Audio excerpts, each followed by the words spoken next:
জয় নিতাই, জয় গৌর। আজকে আমি তোমাদের সাথে শেয়ার করতে এসেছি আমার বাড়িতে আমার গোপাল কিভাবে এসেছে। তো আমার বাড়িতে যখন আমার গোপাল এনেছি আমি, তখন আমার কত বছর, ওই 11-12 বছর বয়স হবে। 2020 সাল কি 19 সাল টাইপের কিছু একটা হবে, আমার সঠিক মনে নেই। তো সত্যি কথা বলতে আমার মধ্যেও এত কৃষ্ণ ভক্তি ছিল না আগে, তো এখনো যে খুব আছে সেটাও বলবো না। বাট আমি যার ভিডিও দেখে আমি গোপালের জন্য পাগল হয়েছিলাম, বাট গোপালের জন্য পাগল হয়েছিলাম বলতে সে নিজে চেয়েছিল দেখি সেটা সম্ভব হয়েছে, নাহলে হতো না। আর এবার যার ভিডিও দেখে আমি গোপাল এনেছি, আমার বরাবরই ভালো লাগতো। হাসি খুশি মন ইউটিউব চ্যানেল, প্রচুর প্রচুর পরিমাণে আমি ভিডিও দেখতাম আগে, এখনো দেখি। তো ওখান থেকেই আমার দেখা, দিন রাত মাকে বলতাম, মা আমাকে একটা গোপাল এনে দাও না। মা কোনোদিনও না কয়নি যে না এনে দেবো না, হ্যাঁ এনে দেবো, আজকে না কালকে, কালকে না পরশু। মানে মা ভাবতো যে ও কি পারবে আদৌ গোপাল যে আনবো, অনেক নিয়ম কানুন আছে, অনেক কিছু আছে। তো তারপর আমার বাবাকে জানায় সেই বিষয়টা। আমার বাবা তো কোনো মতেই রাজি না, যে না তার অনেক যত্ন করতে হয়, অনেক নিয়ম কানুন আছে। তখন আমার মা বলে যে না ও পারবে, আমার মধ্যে বিশ্বাস আছে। আর সত্যি কথা বলতে আমার যখন 7-8 বছর বয়স, তখন থেকে আমি আমার বাড়িতে পুজো করি আমার ভগবানের। তো আমার মা একদিন পুজো দিচ্ছিল, তো তখন আমি আমার মার থেকে, মা গেছিল ভগবানের যে পুজোর থালা বাটি গ্লাস সেগুলো ধুচ্ছিল, তো মার হাত থেকে কেড়ে নিয়েছি আমি পুজো দেবো বলে। মা বলছে না তুই পারবি না। সেই যে আমি পুজো দিয়েছি, মানে বাট আমার সেরকম একটা কিছু মনে নেই। এখন মা বলে সেই পুজো আমি দিয়েছি, সবাই বলছে যে না এ পুজো দিয়েছে, দেখার মতো যে অত ছোট বয়সে এত সুন্দর করে ফুল টুল দিয়ে সাজিয়ে গুছিয়ে। এখনকার বাচ্চা কাচ্চারা কেমন ফোন নিয়ে বসে থাকে। তো সত্যি কথা বলতে আমি আগে ফোনও ঘাটতাম না, সেরকম একটা বাইরে বেরোতাম না, খেলতে যেতাম না। আমার মাও যেতে দিত না, মানে আমার মার আমি বলতে গেলে একদিকে নয়ন মন। আমাকে যদি আমার মা না দেখে, আমার মার বোধহয় আর ঘুমাবে না রাতে। আমি কোথাও গেলেও আমার মা রাতে ঘুমায় না, আমি যদি বাড়ি থেকে বেরোই আমার মা কান্নাকাটি শুরু করে দেয়। তারপর আমি মাকে দিন রাত বলতাম মা একটা গোপাল এনে দাও না, আমার একটা গোপাল এনে দাও না। মা আমাকে যেটাই করতে বলতো হ্যাঁ করে দেবো, কিন্তু আমাকে কিন্তু একটা গোপাল এনে দিতে হবে। মা বলতো হ্যাঁ দেবো। তো বাবাকে না জানি আমি আর মা দুজনে গেছি বাজারে।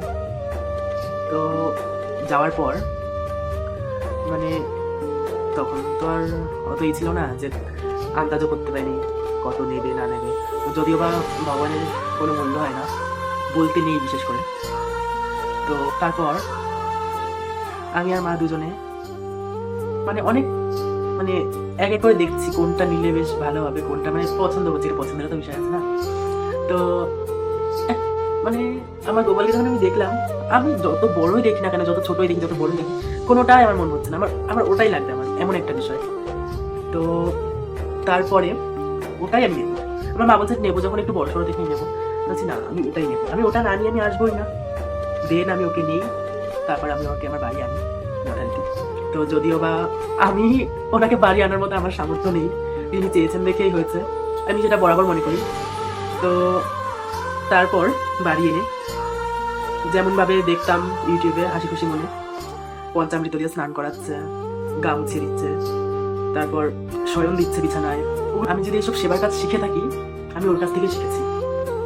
তারপর ওর প্রতিষ্ঠা করি, ওকে নিয়ে তো আমি পাগল ছিলাম, ওর জন্য কি আনবো, কখন কি করবো, কখন খাবো, কখন কি করবো, সারাদিন খেতাম না দিতাম না, ওকে নিয়েই বসে থাকতাম। তো কি বলবো, ওকে দেখলে আমার মনটা জুড়িয়ে যেত। তো তখন তো আর অত ফোনের ইসে ছিল না, যদিও আমার কাছে ফোনও ছিল না। বেশ মায়ের ফোন থেকে ভিডিওগুলো দেখতাম, মায়ের ফোনেই টুকটাক যা করতাম ভগবানের, জাস্ট ছোট ছোট কিছু ভিডিও, কিছু ফটোস পোস্ট করতাম। তো ওরকম তো আর হয় না বাবার মায়ের ফোন নিয়ে, আর তখন তো বুঝতামও না। তারপর এই 2024-এর শেষের দিকে 25-এর দিকে আমি এই ইউটিউব চ্যানেলটা আমি খুলি। তারপরে ভগবানের ভিডিও পোস্ট করি। তারপরে আমি আমার মা মিলে বাবাকে রাজি করালাম যে কোনোভাবেই আমরা একটা মন্দির করতে হবে, যতই হোক। শোয়ার ঘরে তো আর হয় না, না সব লোকজন আসে। মা বাবাকে বলে যে একটা মন্দির করো, অনেকদিন ধরে তো ছেলে বলছে মন্দিরের জন্য, একটা মন্দির করেই দাও, যেহেতু আমাদের একটা পুজো হয়। তো আমাদের বাড়িতে পুজো 12 মাসের 13 পার্বণ যেটাকে বলে, তার থেকে বেশি হয়ে যায় আর কি, এই দিন ওই দিন করে করে। তো এখনও যে ইউটিউব চ্যানেলটা খোলা আমার, সেখানেও সেরকম বেশি একটা ভিডিও ছাড়া হয় না, যদি আমার সময় হয়ে ওঠে না। যাই একটু সময় পাই একবারে কিছু ভিডিও করে রাখি, ওগুলো তোমাদের কাছে কিছু কিছু করে পোস্ট করি তোমাদের ভালোবাসায়। আজকে আমার 2000 পার করেছে সাবস্ক্রাইবার, তো তোমরা এভাবেই ভালোবাসা দাও। আর এই ভিডিওটা যে দেখছো, চ্যানেলটা অবশ্যই সাবস্ক্রাইব করো, লাইক কমেন্ট শেয়ার সব করো।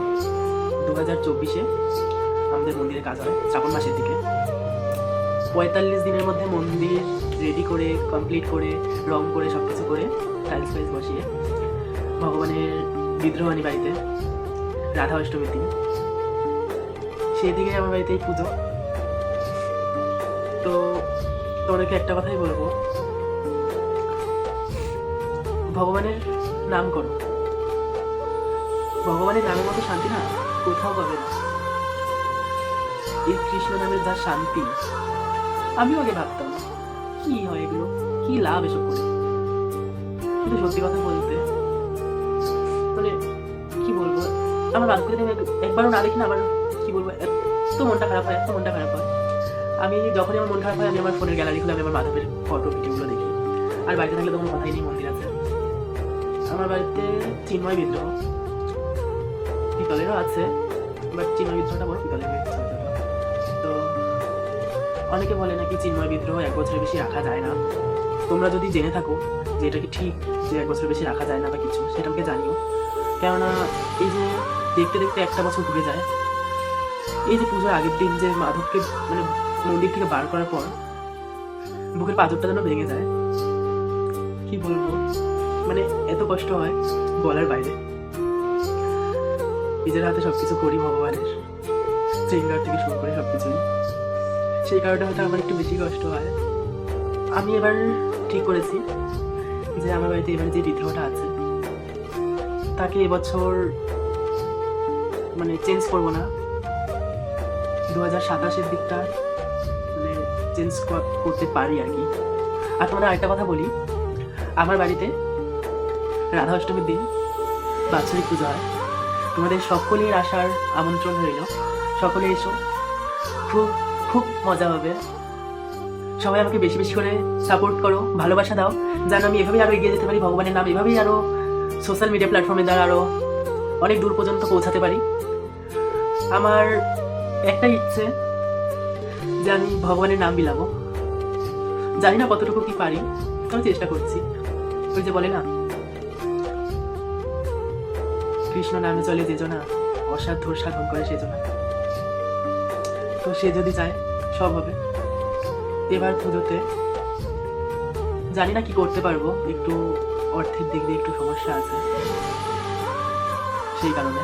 তবে তার ইচ্ছে থাকলে সেটাও সম্ভব হবে। তাই হোক, যেহেতু আমার এক্সাম, সেই কারণে বেশি বকলাম না, এখানে একটু পড়তে বসবো। তো আজকের ভিডিওটা এই পর্যন্তই। আমি কোনোদিন আমার ভিডিও ব্লগ করি না, যদিও বা এই ফার্স্ট টাইম এভাবে বলছি। এর আগে করেছি, বাট এরকম ধরনের করিনি। তো ভুল ত্রুটি হয়ে থাকলে ক্ষমা করে দিও। আজকের মতো ভিডিওটা এই পর্যন্তই। ভালো থেকো, সুস্থ থেকো, রাধে রাধে, জয় গোপাল, হরি বল।